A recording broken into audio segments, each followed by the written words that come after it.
It's a great pleasure talking to you, Honorable Abdulmumin Jibrin.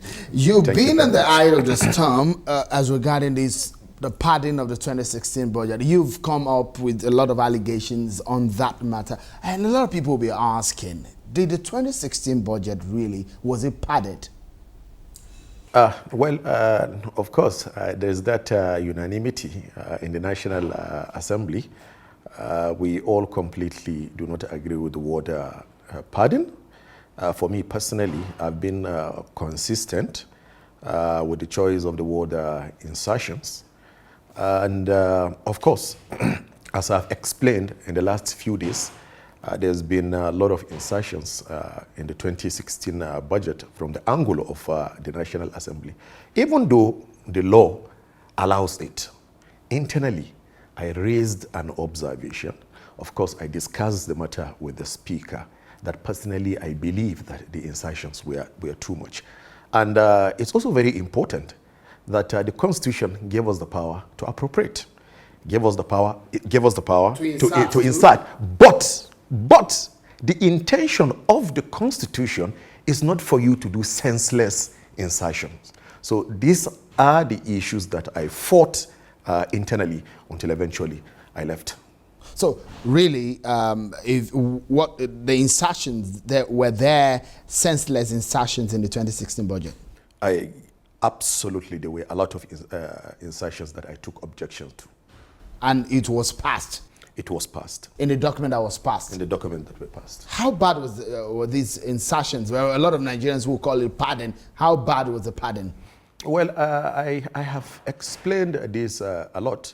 That we did statistics after collecting the reports from the various committees. Of course, we run the figures. And shockingly, I discovered that in between about 10 standing committees of the House, mind you, the House has about 96 standing committees, just about 10 standing committees, posted about 2,000 projects. 2,000 projects totaling about 284 billion naira. And I was a bit worried. For 5 years, I've been working on budget. As chairman of finance, I was also part of the budgeting process. I've never seen that kind of situation. And even in the past, the few reports I read, a few chairmen of appropriation budgeting process from 1999 to date, I've never seen that numbers of insertion into the budget. I think there was a bit of recklessness from some of the committee chairmen. And I know people will be asking me now that why didn't you raise it then? It's a difficult system. And the situation is much more complex than what people think. But what satisfies my conscience at all time is that I raised these issues internally and I fought the battle of my life to make sure that reforms are taken such that it will not happen again in future. A colleague of yours who have been in the National Assembly told Channels Television that padding has been with the Nigerian National Assembly for a long time. Is that true? When you have such insertions from the executive arm of government, you find that the National Assembly says we call it padding.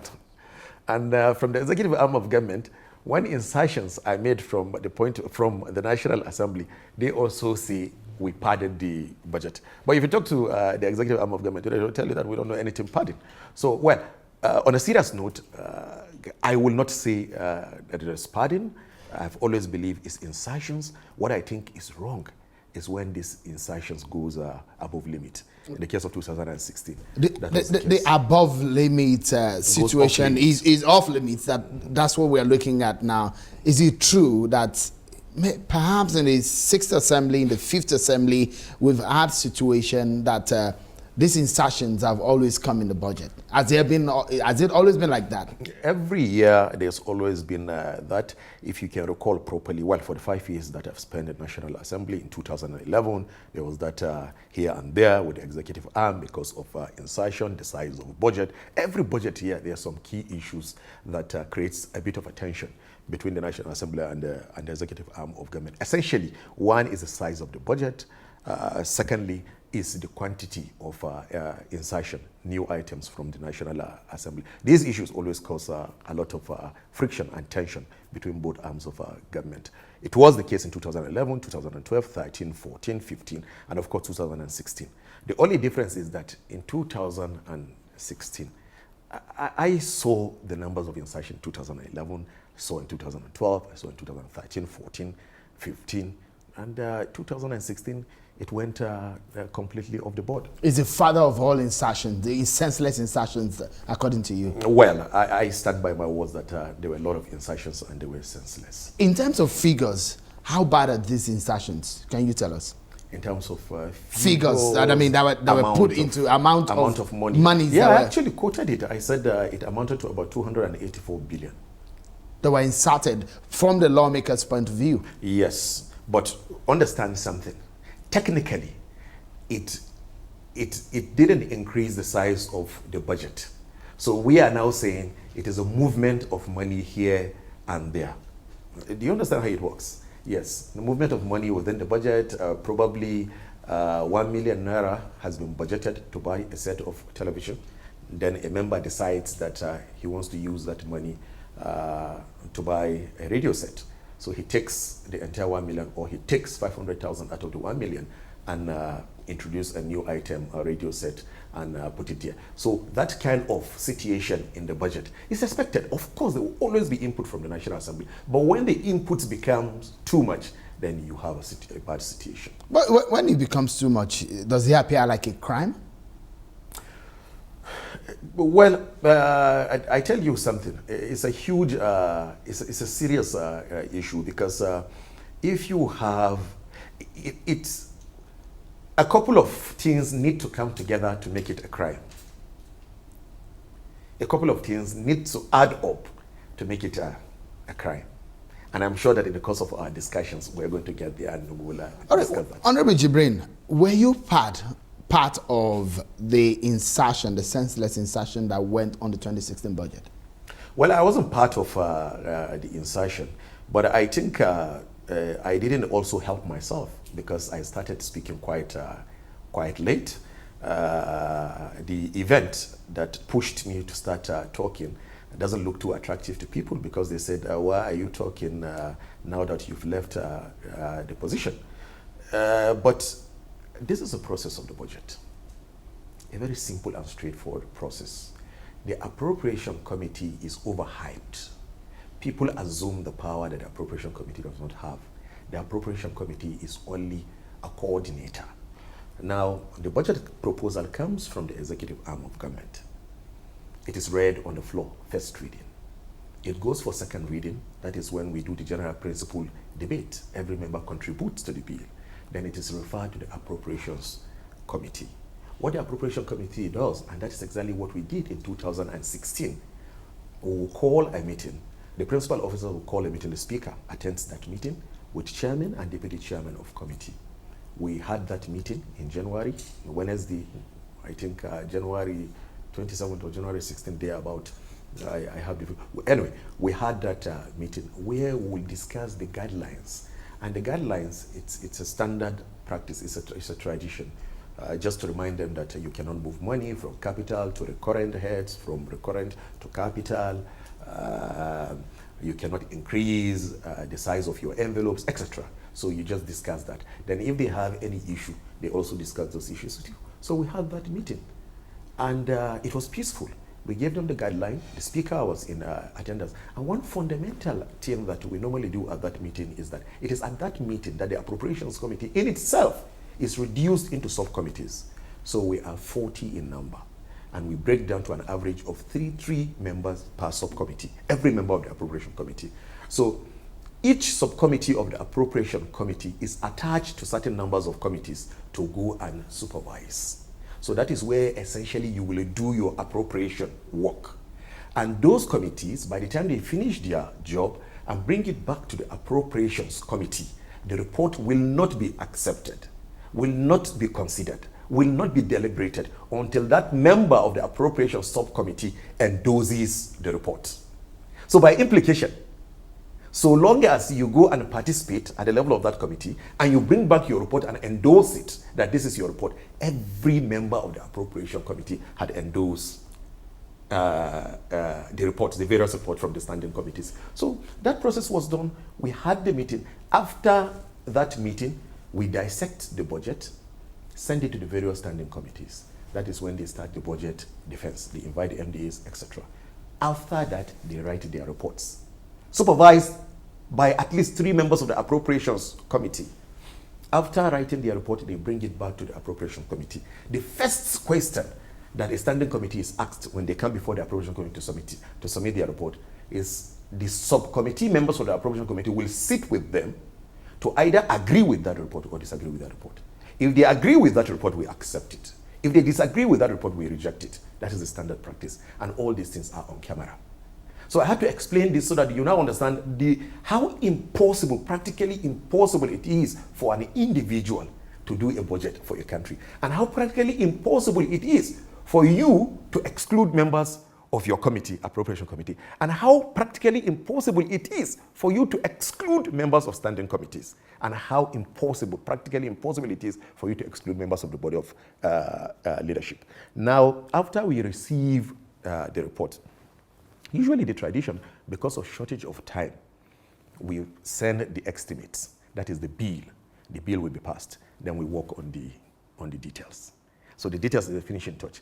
The chunk of the work of the details is done at the secretariat. It is not me. I don't do the details. It is the secretariat that work on the detail, because that is when they impute all the figures. But as the chairman, you supervise, you oversee. Of course. You know almost all about all that's been done. Absolutely. You go there, you take a look at it. Why I'm saying this is that some people have come on air to say, oh, after receiving the report, we did not see anything. You did not see anything. The report is not with me.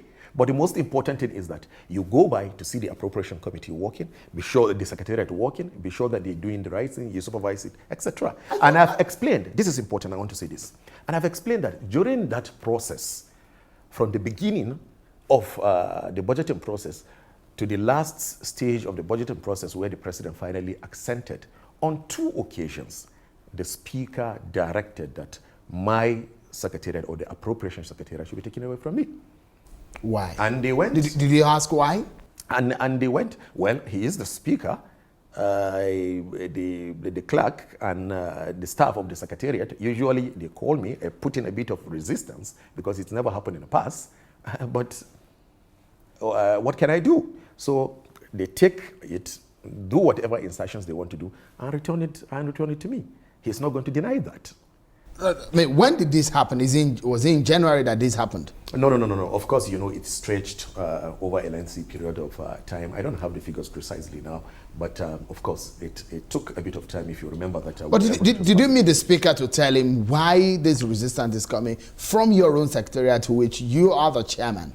That was the beginning of all. That was part of all the remote causes of a lot of crises that started building up and culminated to my leaving the job, because we disagreed completely. On the second occasion, when the document was brought to me to sign, I said, over my dead body, I refused to sign. And Senator Goje is alive. He spent the better part of that night, because the president was going to sign the budget the following morning, pleading to me to sign. And I said, this is becoming too much. And eventually, Senator Goje negotiated a compromise that since Lasson, as the chairman of the harmonization committee, he should also sign, because he did the harmonization so that he can also take responsibility. And that was how we were able to resolve it. And I was only able to append my signature, I think, about 7 to 8 a.m. on the morning that the president accented the budget. The general public didn't know this. Mind you, my colleagues didn't know anything about this.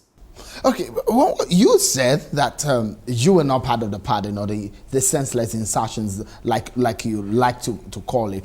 But some of your colleagues have said you single-handedly manipulated the budget, and in fact that there are projects worth up to 4.1 billion that you inserted into the budget. True or false?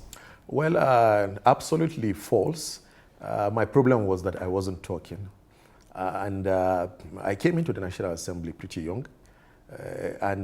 Psychologically, you are made to believe that when you are chairman finance, you have to live and die with certain information.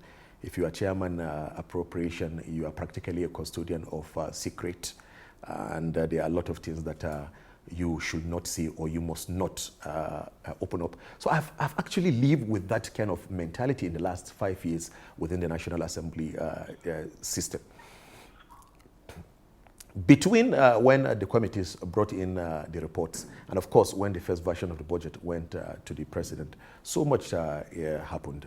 And my colleagues were asking, I couldn't tell them that the secretary was taken away from me. I couldn't tell them that the speaker tried to get me to insert project worth about 30 billion naira. I couldn't tell them that the speaker, of course, conspiring with the deputy speaker, and of course, Leo Ogo and Al-Hassan Ado, took over, hijacked the entire process, and allocated to themselves project worth over 20 billion of wasteful projects in their constituency. I couldn't tell my colleagues this. So what do you expect from them? What do you expect? Because they are blank. They don't have that information. That's why it's going to be difficult. Honorable Jibrin, it's going to be difficult for any, because if you are the only person who are aware of this fact and you have all of these facts, and some of the other colleagues in your committee are not aware, it's difficult to believe. And if you're telling Nigerians at this time and you're coming with this fact, a lot of people will believe that you're not saying the truth. This is what happened.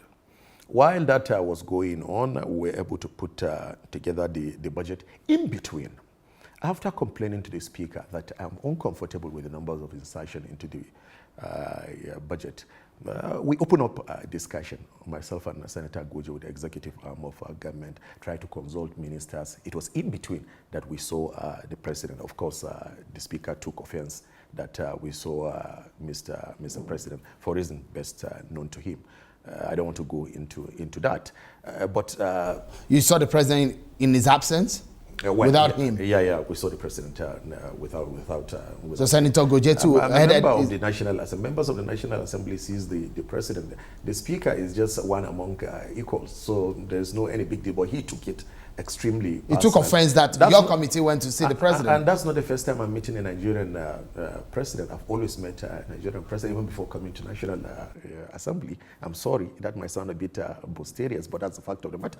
So the point is that the speaker took it extremely personal. But the whole idea of that process was for us to be able to have a middle ground.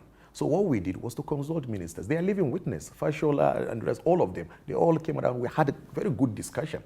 And we sat down, we looked at the insertions. We tried to create a balanced scenario. So we had two options. And I went and discussed these two options with the speaker. I said, one option, look at it, that can put up a balance. The executive are happy, the National Assembly is also happy. Then the second version is for us to forward largely the reports of the report of the House or the report of the National Assembly. And the speaker said I should give him some time. He wants to consult with other members of the Board of Principal Officers. In between, he traveled to London. It was from London that he called me and gave instruction that ignore the scenario that will give a balance, that I should forward to the executive the details that contain largely the input of the National Assembly. That was what sparked the controversy. And as soon as it gets to the executive arm of government, they thought that the insertions were too much and they had to return the budget. I need to give you additional information. By the time the budget returned, that was when I started talking. The first thing was that we had a meeting of the body of principal officers. It was a very, very tense meeting, very, very tense. A lot of shouting, etc., and the rest at the meeting, because the speaker tried to deny everything that he asked me to do. And of course, I looked at him eye to eye, and I told him that, look, this is what you asked me to do. This is what you tried to do with the budget.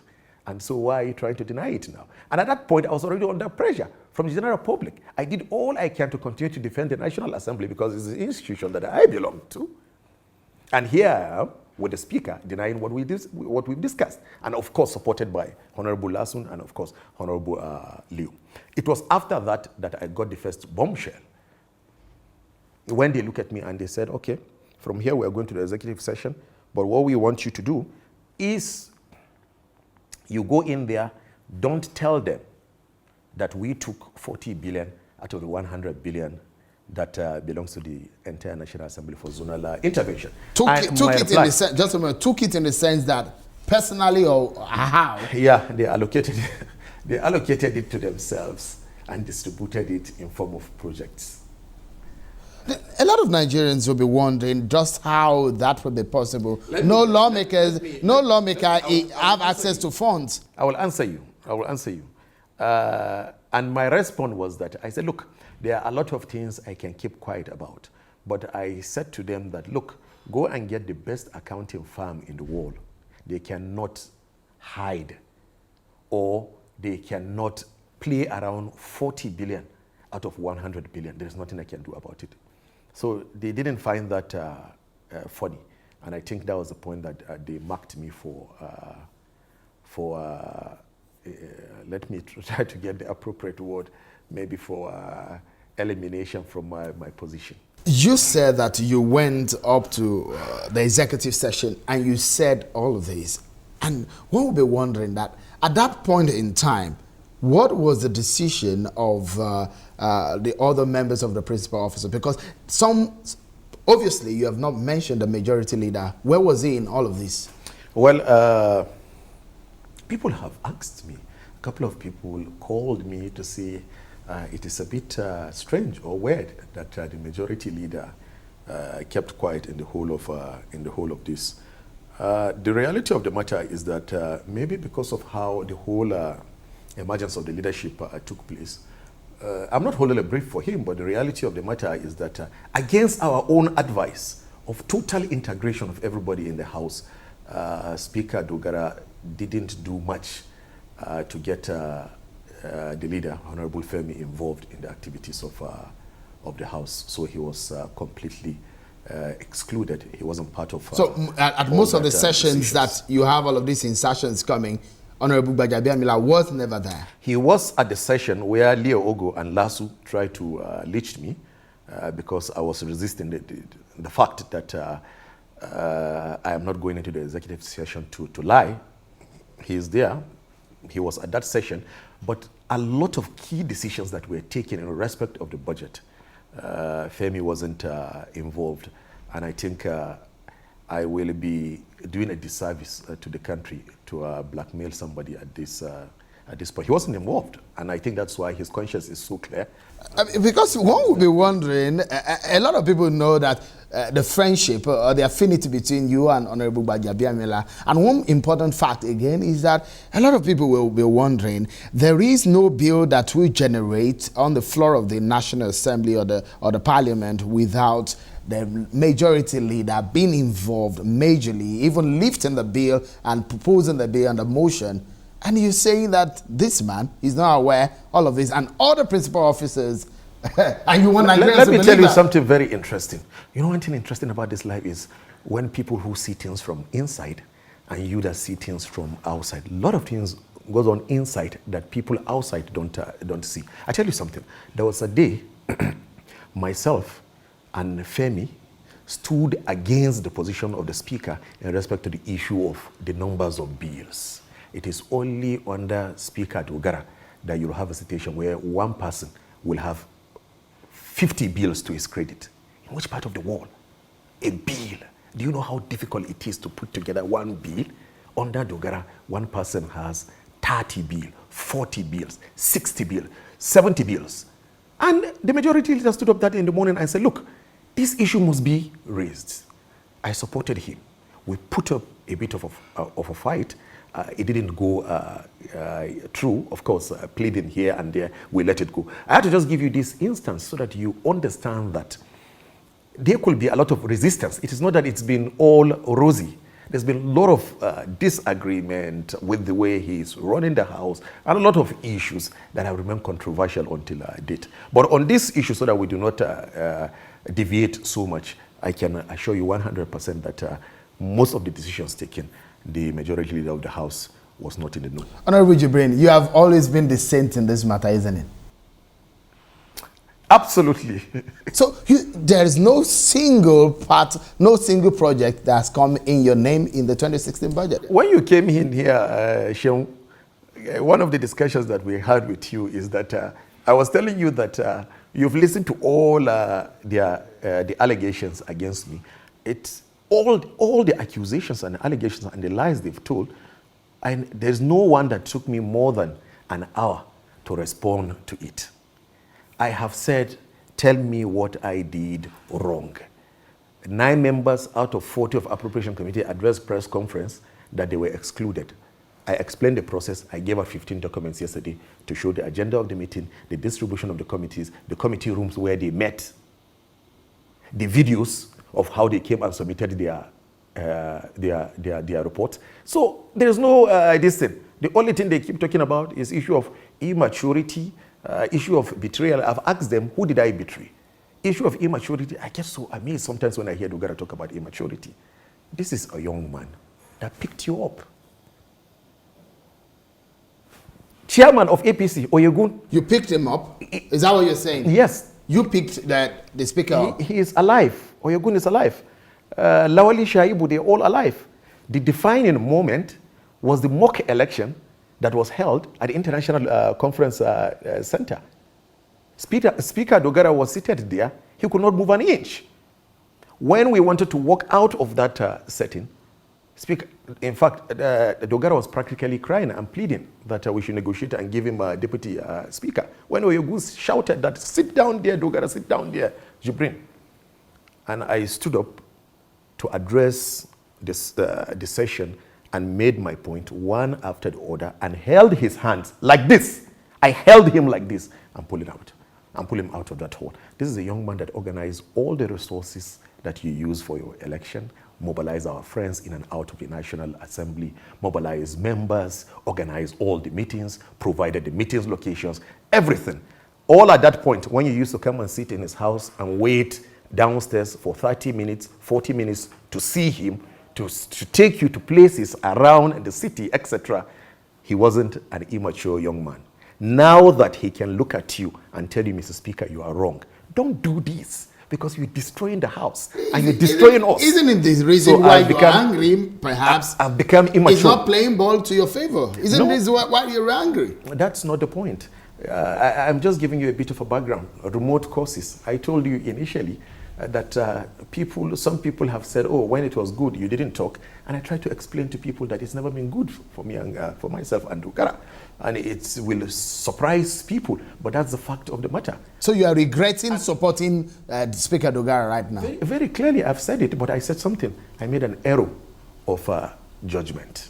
I made a mistake, a very painful one, and I don't know how to look at the public and call that a mistake. But, in my own thinking, having stayed in the National Assembly for 4 years, one of the things I was looking at is that I was looking at temperament. Femi is my friend. We socialize together. We get along very well. He comes here all the time. We eat, we play, and the rest. I know him. We are what you call pals. But Dogara, this is some kind of a gentleman, quiet personality in the house and the rest. And I said, look, in my independent nature, I said, look, I don't want to get too sentimental. I said, it looks like Dogara has a better temperament to make a good speaker. But immediately he got in there. It reminded me of one of our philosophers when I was doing my undergraduate, who used to say, power corrupts and absolute power corrupts absolutely. All right, let's go into the issue of the insertions. Which part of the insertion will you say was the biggest in all of this? Well, I don't have the figures now off the head, but I think the chairman power did a lot of damage to his budget. He moved around about 10 billion naira within his budget.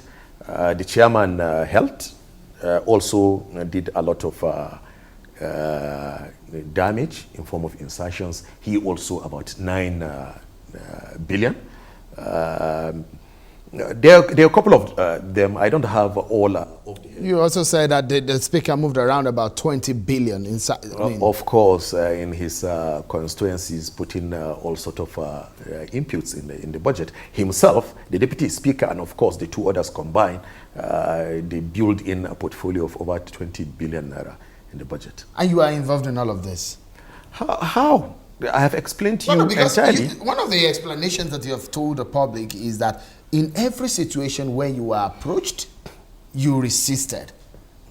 But that did all of those resistance, all of those things you resisted, did they still went through into the what is being signed by the president? Well, that is why you should also understand that it is impossible for an individual to make a budget. It's an institutional process. I do not have power. My powers are also limited. There are certain things I cannot control. Here I've just explained to you that someone directed my secretariat to another location for insertions to be made. So you're saying that the speaker forced your hand or forced your office to make those insertions stay Correct. in what has been signed? Correct. So the insertions are still there? Pardon? The insertions, the senseless No, we had series of versions of the budget. Of course, after the first version of the budget that the president rejected, it came back to the National Assembly. The Harmonization Committee was put together. Of course, yes, the Harmonization Committee ceded 80% of what the executive arm of government wanted. But one of the things that the Deputy Speaker, Lasso, who headed the Harmonization Committee, did was to use that as an avenue to load up his constituency. So that's the offense of the Deputy Speaker? It is an offense anywhere when you are given that kind of trust to handle. All right, a lot of people would talk about the issues or the rules of the MDAs in this issue of pardon, and when this controversy started, the allegations of their involvement and some government parastatals. How deeply involved are they in this matter?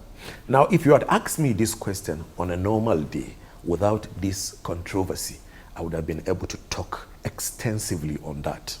But because this matter has become so controversial now, I don't want to drag in the executive arm of government into it. I would prefer to keep quiet. I will only say one thing. Now we are talking about our own side. It does not mean that there's no problem with the budget team or with the budget ministry or with the budget office. Of course, you know, 2 sets of Director General of Budget Office were sacked. That is enough for you to understand that there's also issues in that regard. And the issues are still, some of the issues are still there. So the MDAs and the processors were deeply involved in all of this? A lot of tussle between the Ministry of Finance and the Ministry of Budget, and of course the Ministry of Budget and the Budget Office. A lot of issues in between them. But please don't drag me into that. A lot of people will think that most of the funds we're talking about here, in fact, that some of the key players and the leaders in the National Assembly take almost 60% of those funds. Is that true? Well, in this particular case, it's a fact. But I will say the chunk of the fault will be laid on those I call now the quartet, Mr. Speaker, and of course the 3 other principal officers. In the first instance, they took decision on 40 billion, got it distributed. Then, of course, tried to get me again to admit another 30 requests of about 30 billion into the budget, which I couldn't. For what? I couldn't do, of different kind of things. How did they hope to get this money if you think, I mean... And of course, I cited a key example of... You've not answered the question. How did they hope to get the money that they are, pressing you to put into the budget? They expect you to make cuts. And I explained to them that, look, in this budget, we've already had a cut. And the cut was introduced by the executive arm of government, amounting to about 66 billion. So when you hear standing committees of the House saying they notice cuts in their budget, that was the only cut. And it's justified. It's justifiable. What happened was that there were requests after the budget came. There were a lot of omissions in the budget, etc. In the case of NYSC, in the case of prisons, prison ration and the rest. There were things that both the executive and the National Assembly agreed that these were omissions and they need to be put in. So usually the executive will introduce new money into the budget. But because of the circumstances of the poor revenue state of the country, we mutually agree with them that, okay, we're not going to increase the size of the budget. So they said they're going to introduce court. I have all these documents. So they introduced court 66 billion. And nobody writes in that in the courts that it's coming from this ministry or that ministry. They just give you the code of the project that they've taken off. So essentially, that is it. But again, beyond this, and of course the 20 billion they spread around them, when we went to do the harmonization, for goodness sake, we exceeded 80% of what the executive wanted. This is a harmonization headed by Lasso. After conceding 80% to the executive arm, the 20% inputs of the National Assembly that should have been spread, should have been left for members of the entire National Assembly. The Deputy Speaker who headed the harmonization excused himself from the meeting, took about an hour or so, came back, said he wants to go and consult the Speaker. He came back and gave me a handwritten distribution list where he distributed the whole remaining 20%. And you still have that handwritten note? Of course, I have it. And you're going to make it as an evidence? Oh, yeah, of course. It's part of what I'm going to tender to the anti-corruption agencies so that it can facilitate their arrest. Is the House of Representatives corrupt?